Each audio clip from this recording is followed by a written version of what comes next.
Masechet Souka, traité Souka, Daf Yud, feuille numéro 10. Nous sommes à la feuille 9, deux lignes avant la fin.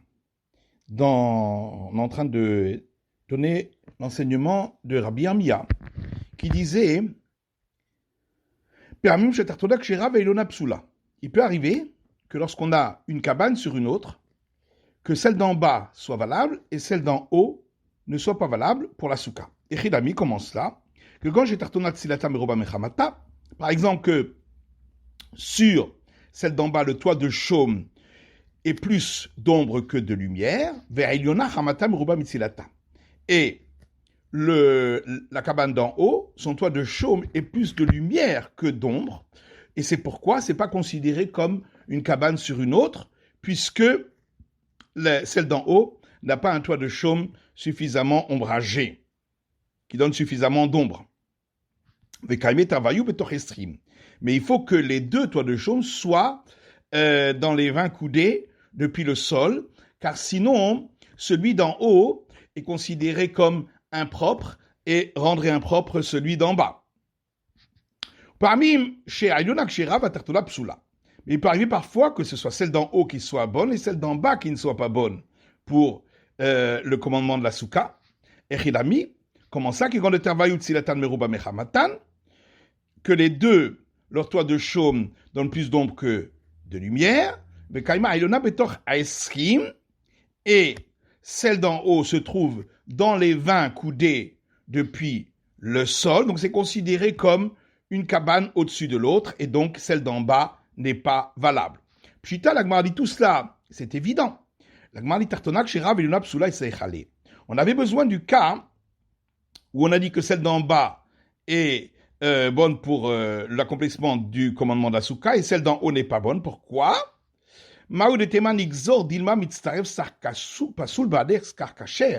On aurait pu croire que même si le toit de chaume de celle d'en haut est au-dessus des 20 coudées, malgré tout, on va considérer que ça peut s'associer avec le toit de chaume d'en bas, puisque de toute façon, il y a plus de lumière que d'ombre dans le toit d'en haut. Kamash Palan, c'est pourquoi on vient apprendre que non. Kamali ben Souka, les Souka étaient à Tartona Psula.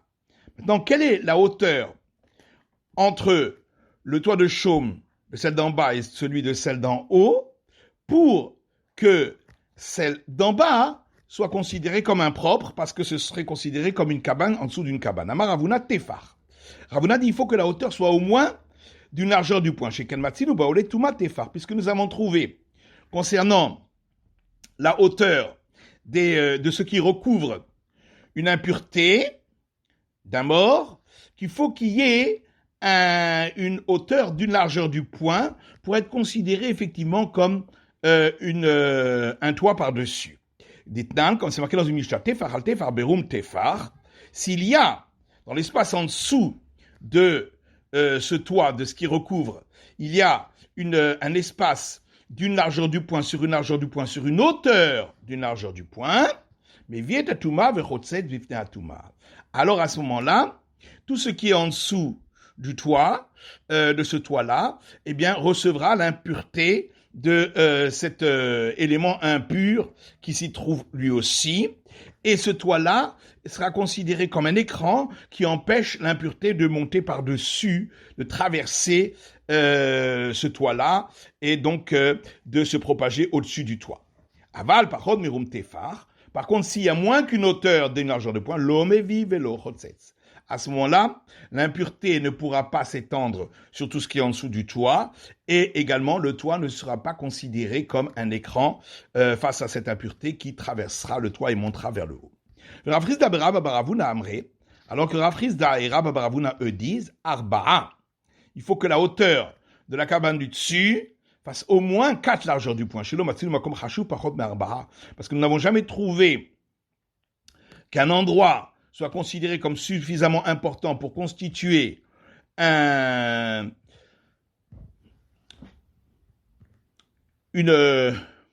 domaine en soi s'il n'y a pas la mesure de 4 largeurs du point. Ou Shmuel Ama Asara. Alors que Shmuel lui dit il faut que la cabane du dessus ait une hauteur de 10 largeurs du point. Maïtama, pourquoi quelle est la raison de Shmuel? Kershira kapsula. De la même manière que il faut dire l'argent du point pour qu'elle soit considérée comme une souka valable, pareil pour rendre impropre celle qui est en dessous. Ma'ershera be'asara, de la même manière que pour qu'elle soit une souka valable, il faut une hauteur de 10 l'argent du point. Psula ba'asara, de même pour rendre impropre celle qui est en dessous, il faudrait une hauteur de 10 l'argent du point. Tenan.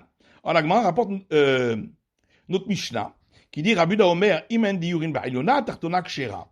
Rabuda dit s'il n'y a pas d'habitants, de résidents dans celle du dessus, alors celle du dessous est valable. Mayen diurin, qu'est-ce que ça veut dire il n'y a pas de résidents? Il est ma diurin mamash. Si on va expliquer des résidents vraiment, à tout diurin kagame, est-ce que c'est le fait qu'il y ait des résidents qui changent quelque chose? Et là, mayen diurin kol shena rouya les dira. Donc forcément, il faut dire, qu'est-ce que ça veut dire? Il n'y a pas de résidence, ça veut dire que celle du dessous n'est pas apte à être une résidence. Qu'est-ce que ça veut dire? De l'ogavo Sarah, qu'elle n'a pas une hauteur de 10 largeur du point. Mikal detanakama savara, fait le piché naruya le dira, pesula. Donc ça veut donc dire que d'après le premier avis, qui précède celui de Rabuda, même si elle n'est pas apte à être une résidence, et qu'il n'y a pas une hauteur de 10 largeur du point, malgré tout, la cabane d'en dessous n'est pas valable. Question contre Shmuel. Ravdim Yamar, lorsque Ravdim est venu d'Israël, il a dit Amre Bemarava. Voilà comment on explique cette Mishnah en Israël. Si le toit de chaume de la cabane d'en dessous, qui est le sol de la cabane du dessus, ne peut pas recevoir sur lui les coussins et édredons de celle du dessus, à ce moment-là, c'est pas apte à être une résidence, à Tartonak Shera. Dans ce cas-là, effectivement, la cabane en dessous est valable. Ça voudrait donc dire que d'après le premier avis, même si elle ne peut pas recevoir les coussins et édredons, malgré tout, la cabane en dessous n'est pas valable. Comment c'est possible puisque celle du dessus n'est pas du tout apte à être une résidence? En fait, la différence entre les deux avis, c'est dans le cas où elle peut recevoir les coussins édredons, mais difficilement. D'après les sages, dans ce cas-là, également, celle du dessous n'est pas valable, alors que d'après Rabuda, dans ce cas-là, celle du dessous sera valable.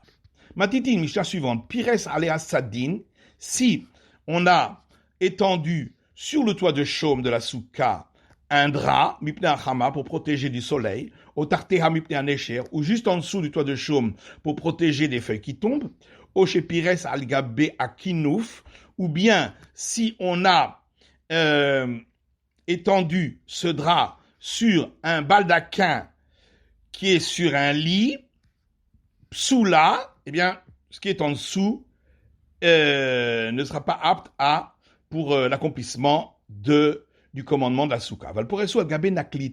Par contre, on peut étendre un drap sur une barre longitudinale qui se trouve au-dessus du lit et qui permet au drap d'être en forme de tente, mais il n'y a pas de toit. Dans ce cas-là, c'est pas considéré comme un écran entre le lit et le toit de chaume. Amar Afrizda dit lo shanu la mipne à Nesher.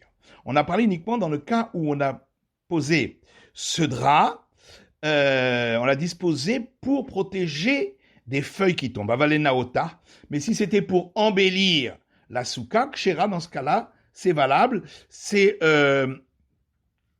annulé par rapport au toit de chaume. Pshita, la Gemara dit, c'est évident, puisque c'est écrit dans la Mishnah qu'on l'a disposé pour à cause des feuilles qui tombent. Non, mais j'aurais pu croire que même si on l'avait disposé pour enjoliver la soukha, également la soukha serait plus valable. Pourquoi c'est écrit à cause des feuilles qui tombent? On a donné le cas le plus courant. C'est pourquoi on vient m'apprendre que non. L'imam Essayale, peut-être que la braïta suivante est un appui pour cette explication de Rav Chisda. Si on a mis un toit de chaume sur la soukha, comme il faut, et on a embelli la soukha avec des étoffes et des draps avec des motifs, et on y a suspendu des noix, shekedim, des amandes, aparsekin, des pêches, verimonim, et des grenades, par kilé anavim, des rangées de grappes de raisin, veratrot shel shibolin, et des couronnes d'épis de céréales, yénot, des petites fioles de vin, shemanim, d'huile ou slatot et de farine. Asur l'istapek mehen, on n'a pas le droit de consommer ces éléments. An motzei yom tov shel aharon, shel chag, ou de les utiliser jusqu'à la sortie du dernier jour de fête de cette fête de Sukkot. Vimitna alehem, si au départ on avait fait une condition, à kol le fitnao, tout dépend de la condition, et si effectivement on avait pris pour condition de pouvoir les utiliser, on aura le droit. Donc on voit bien qu'on peut mettre des étoffes pour embellir la soukha, et que ça ne rend pas la soukha impropre. La Gemara dit c'est pas une preuve, d'ilma minatzad, peut-être qu'on les a mises sur le côté, le long des murs, mais pas en dessous du toit de chaume. Itba. Alors on a un enseignement qui dit noye soukha el memaratin be soukha, tout ce qu'on met pour embellir la soukha ne fait pas diminuer les mesures de la soukha. Ravashi dit, ça c'est seulement des mesures minimales de hauteur. Mais concernant les mesures minimales de côté, effectivement, cela constituerait une diminution, puisqu'il faut qu'on puisse mettre la tête, la majorité du corps et la table. Et si à cause de ces embellissements, on ne peut pas mettre tout cela, eh bien, la soukha n'est pas valable. Abdel Ravashi itmi shale ketunta. Le serviteur de Ravashi, une tunique, sa tunique, c'est trempé bemaya dans l'eau, veishtatra ametalalta, et il l'a étendu sur la soukha. Amale Ravashi d'allier, Ravashi lui a dit, enlève-la, de l'onemro kamesakeche bedavar amekabel tuma, afin que les gens ne disent pas qu'on a mis comme toi sur la soukha quelque chose qui reçoit l'impureté. Or, tout ce qui reçoit l'impureté n'est pas valable pour le toit de la soukha. Vakahazile des rétiva, la Gemara dit, mais les gens voient bien qu'elle est mouillée, donc on l'a suspendue seulement pour la sécher. Il dit, non, moi j'ai dit, après qu'elle aura séché, il faudra l'enlever. Il y a un enseignement qui dit, tout ce qui est là pour embellir la soukha, si c'est éloigné du toit de chaume de 4 largeurs du poing, Rav Nachman a marqué, Rav Nachman dit, malgré tout, la soukha est valable et on n'en tient pas compte.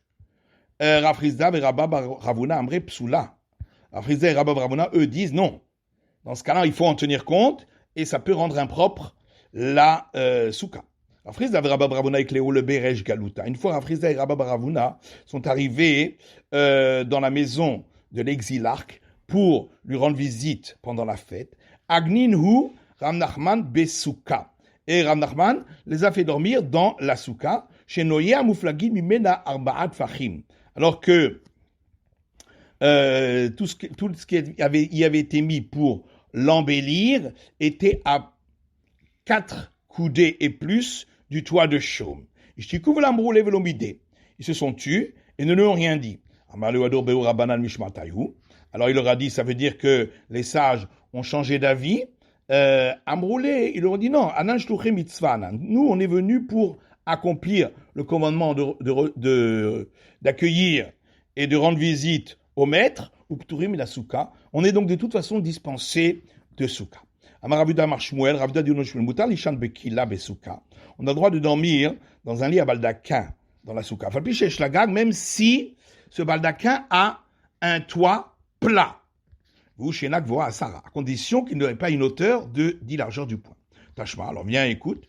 Une braïta qui dit celui qui dort dans un lit à baldaquin dans la soukha, il n'est pas acquitté de son devoir, puisque le baldaquin est un écran entre le toit de chaume et lui-même.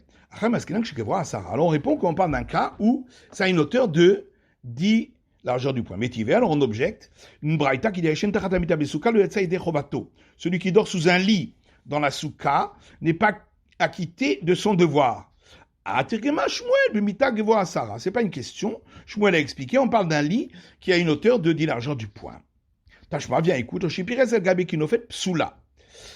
Dans notre Mishnah, il est écrit que si on avait étendu le drap sur un baldaquin, eh bien, celui qui est en dessous n'est pas considéré comme étant dans une souka. Tanami de Gevia Sarah. Et oui, on répond qu'on parle là-bas également qu'il y a une hauteur de 10 largeur du poing. Enfin, l'okatani ari, mais pourtant, c'est pas expliqué ainsi, puisque des Tanya, dans une braïta, c'est écrit naklitin shnayim. Quand on avait parlé du drap qu'on avait mis sur la barre longitudinale, et ça forme une tente, et c'est valable, c'est pas considéré comme un écran, c'est lorsqu'il n'y a que 2 barreaux verticaux pour retenir cette barre. Donc c'est pas un carré, c'est pas un cadre. Avec une fait d'arbar. Par contre, quand on a parlé du cadre qui était par-dessus, et dans ce cas-là, le drap qui est posé sur le cadre, il rend ce qui est en dessous impropre, c'est dans le cas où il y a 4 barres verticales, donc c'est véritablement un cadre. Alors dans ce cas-là, c'est pas valable. Et